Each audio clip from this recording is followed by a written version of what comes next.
17 JKUR LS3 6L80. I believe this is going to be the last of the JKs before we go into the JL.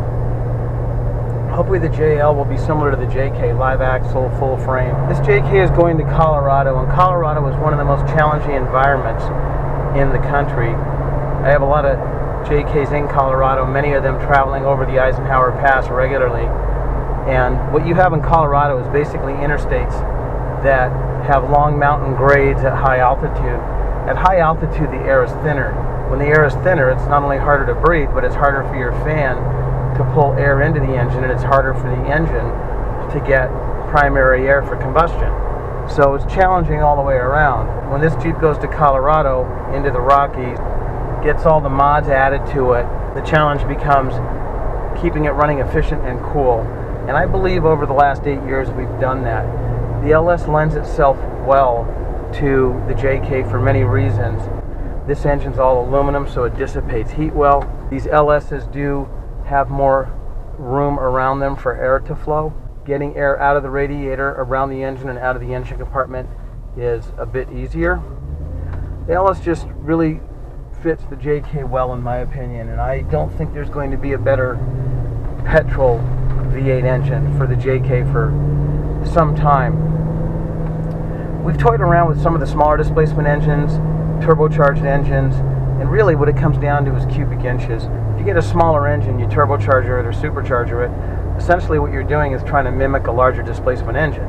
So why not just put in a larger displacement engine? The newer generation of V8 engines can shut off cylinders and reduce their displacement. Displacement on demand, multiple displacement system, air fuel management, whatever you want to call it. These larger engines are catching up to the smaller engines in efficiency by reducing their displacement. The smaller engines are catching up to the larger engines in power through technology and supercharging and turbocharging. I'm told the new JL may have a turbocharged 4-cylinder. There's nothing wrong with turbocharging if it's done properly and you have the proper calibrations. You still have a small displacement engine that's going to have to work harder. The Ford EcoBoost has proven over the years to be quite a reliable engine and put out good power, but Ford spent a great deal of time, energy, and money developing that engine. It still had some teething issues. To get a 6-cylinder and slap a blower on it or a turbocharger may not net the same results as a manufacturer-supported forced induction engine. The V8 is just an honest engine. It's got the displacement, it's got the sound, it's got the torque, it's got the power. So where are we going to be going with the JK from here? Well, the JK is pretty much at the end of its life cycle, but engines are continually being introduced with new technology. We're in the Gen 5 motors right now, and we're going to be pursuing a diesel. What it really comes down to is what is your need. If you need a 600 horsepower tire burning monster, you can get that in an LS, you can get that in a Hemi, you can even get that in a supercharger these days. If you want something that is drivable, and when I say drivable, drivability is very important. Throttle response, the linear power delivery, the sound, low RPM cruising. Here we are at 50 miles an hour at 1500 RPM. This is much more pleasant than a V6 screaming all the time, or a turbocharger going in and out of boost, going up and down these little mountains. The V8 just has the proper power delivery, in my opinion. We're staying with V8s, and we're going to maximize efficiency through the technology in the modern V8s. The Gen 5 engines, with their direct injection, enhanced air fuel management, continuous variable valve timing, high compression on regular gas, are really taking the V8 into a new arena. This is technology the Europeans have used for years and we've resisted. So we're going to bring that technology over into the JK, and I think the JK still has a long way to go. The JK is probably the most civilized of all the Jeeps built up till today, with coil spring suspension. The ride is much better. It does have live axle, so it's still tough off-road. It has a full frame. It's a real Jeep. By putting in the proper powertrain, you can enjoy your JK for many, many, many years. These JKs with LSs can easily go 100, 200, 300,000 miles with no major maintenance. It's just a matter of keeping up the LS engine, and it'll take care of you. I often get the question, which JK do I buy? Well, this customer chose to go out and buy a brand new Rubicon and start off there. A lot of my customers choose to go the other way. I personally think the 7, 8, and 9 JKs are the best value out today. The resale value on the JK is very high, and there's not that many good deals out there. Stay away from anything that's been burned, flooded, or wrecked. Try to get something that's got high miles on it. There's a lot of JKs out there that have been driven down the street and not off-road. They have high miles, the engines are burning oil, they're worn out. They're the best value in my opinion. You can pick up a 7, 8, or 9 for less than a 11, 12, 13. Now the 11 does have the new interior, if that's what you're looking for, but it still has a 3.8 engine, so you can get that at a better price than a 12 and up. 12 and up, the Pentastar are going to demand a premium. They have a new interior, they have a Pentastar engine. You're going to pay a little bit more. If you don't need the new interior, get an earlier JK. As far as we're concerned, we don't care. What JK do you get? Depends on your needs. If you're going to be happy with a stock Rubicon like I am, I have an 09 Rubicon, stock D44s with E-lockers, sway bar disconnect, etc. Get a Rubicon, put an LS in it. You can pick up a Rubicon for under $20,000, an early Rubicon. Put an LS in and be into it for $35,000, $40,000, which is less than a new Rubicon goes for. You're set for 15 years. If you're going to mod your JK and put 1 tons in it, sway bar disconnects, etc., don't waste your money on a Rubicon. Get an X and then do all your mods. You can pick up the X's for thousands of dollars less than a Rubicon. If you want all the street creature comfort, convenience group, power windows, power door locks, get a Sahara. Saharas are great vehicles for on-road and off-road. So get the JK that meets your needs and then do the swap. If you're the type of person that has to have a new JK, start there, then go ahead and pick up a new JK and put an engine in it, but you will be spending quite a bit more than if you picked up a used JK and started from there.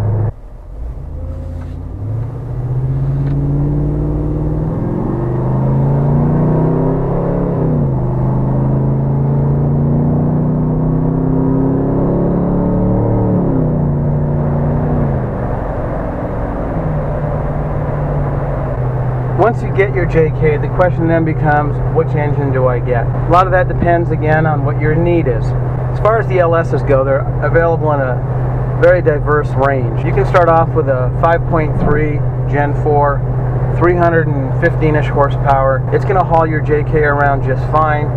In a light JK like this one, with 32-inch tires, it's perfect. Going to get good gas mileage and have plenty of power. If your JK is heavier, 4-door, 37s, armor, winch, bumpers, you run in Colorado, you go to Moab and Utah, then you're going to want a minimum of a 6.0. You need that cubic inches for torque. Torque's what moves the vehicle.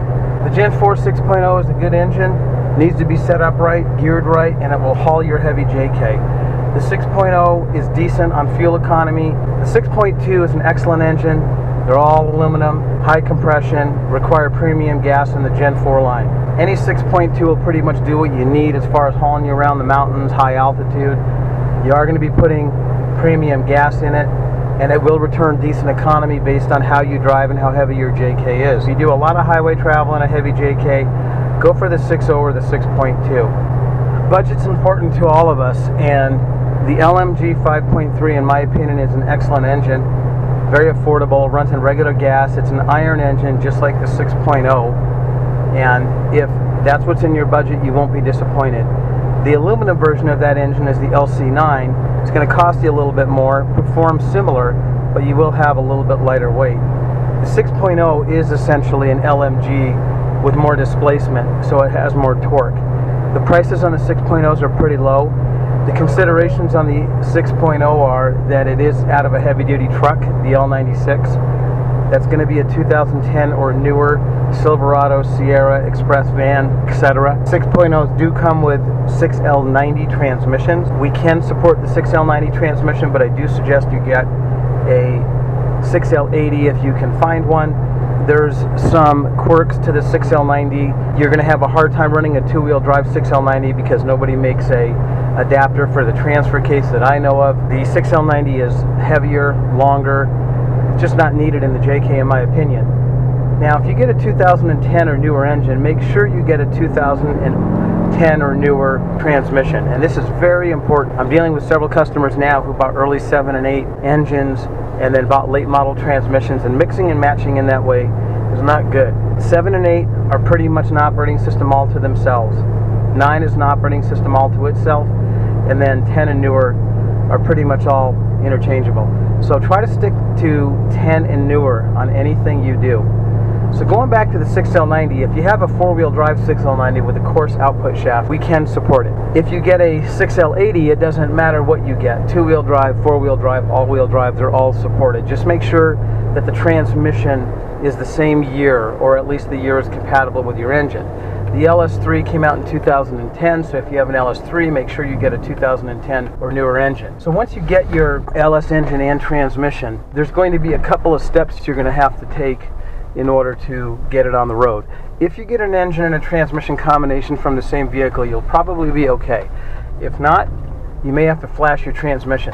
And the transmission, the TCM, is inside of the valve body in the 6L80. So you'll have to use GM TIS, or Technical Information System, to update the VIN number to the ECM. We will provide you with an ECM with the correct VIN number, and then you just have the transmission matched to that. That should be pretty much all the programming that you have to do in the swap. Getting back to the engine choices, the 6-liter is pretty simple. I recommend you go with the 6-liter L96, 2010 or newer. That is a iron block, variable valve timing, no AFM, runs on regular gas, very durable engine, capable of going 300,000 miles if it's taken care of. It's very tolerant to heat and cold. It's just an all-around great engine that's inexpensive and has a very low cost of maintenance. If we move into the 6.2s, there's a lot more choices, and you can basically divide it into two categories. There's the truck engines, truck SUV, and then the passenger car.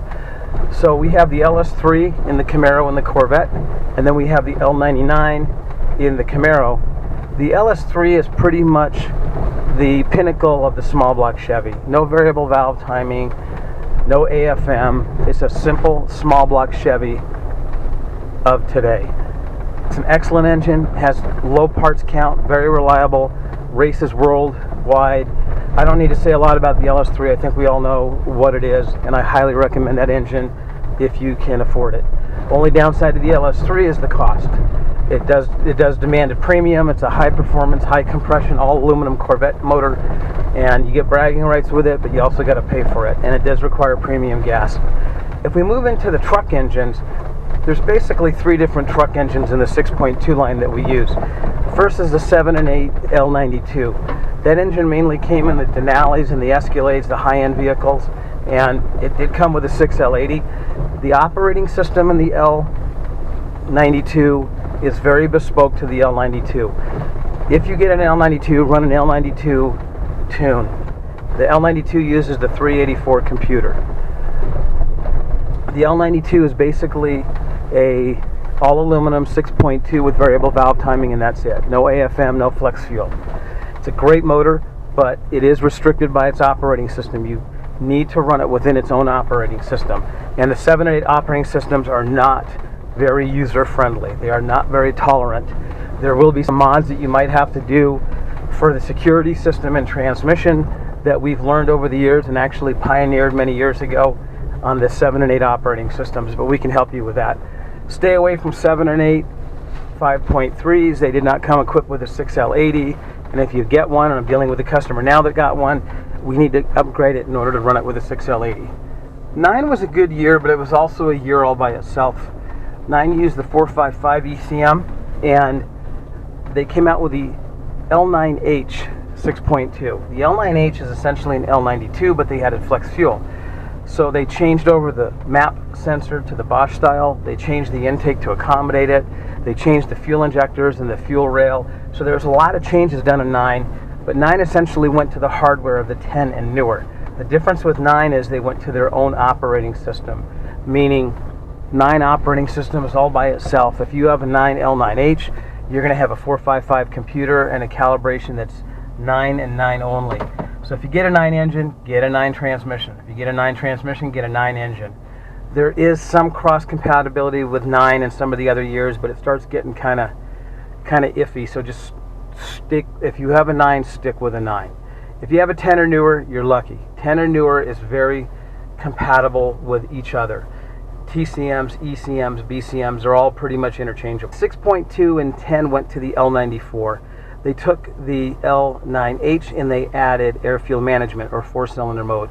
And that was the last generation or the last development of the truck SUV Gen 4 6.2. L94 is a great motor. There's lots of them out there. You're also going to notice that the L9Hs were carried through after 9, 10, 11, 12. So whether you get an L9H and L94, they're both excellent engines. Again, make sure you get a transmission that's 10 or newer in order to run it with the later model L9Hs and L94s and you'll be fine. It doesn't matter if it's a two-wheel drive. You can watch our video how to modify the transmission. Those are basically your engine choices. Of course, everybody has their favorite, but pick an engine based on need. The 5.3s are low-cost engines. They have reasonable economy, and they will haul pretty much any JK around. They're not going to haul a heavy JK in Colorado up the mountain passes like a 6.2 would, but it will get you there in more style than the 3.8. Now, if you were in Florida at sea level with 37s and a mid-weight JK, the 5.3 would actually be fine because you're at sea level, the air is heavy, thick, and the 5.3 can breathe. Base your decision on what your need is. The 6.0 is just a good all-around engine. We're finishing our test drive. Went great, as usual. Now, one of the best things about the 6L80 is tap shift.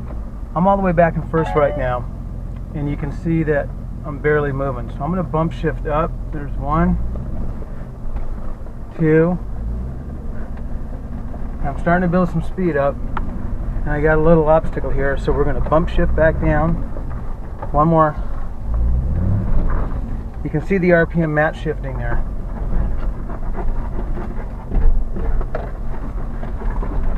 Well, you really appreciate 40s when you're on these little teeny tires.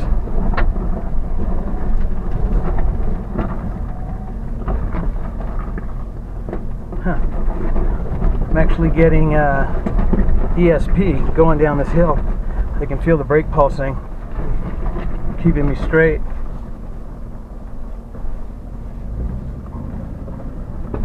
Okay, so now we're going to bump shift. Very versatile tool. Puts you in whatever gear you want and keeps you there. If I want to slow down in this turn, bump shift down, engine RPM match revved. So it was very smooth and it slowed me down. Now I'm revving up too much. Let's go 1, 2. And guys, you don't need a gear indicator for this. With a little bit of experience, you should be able to drive these without looking at anything. You can hear, you can feel the sound of the engine and the way it's delivering power. You don't need an indicator.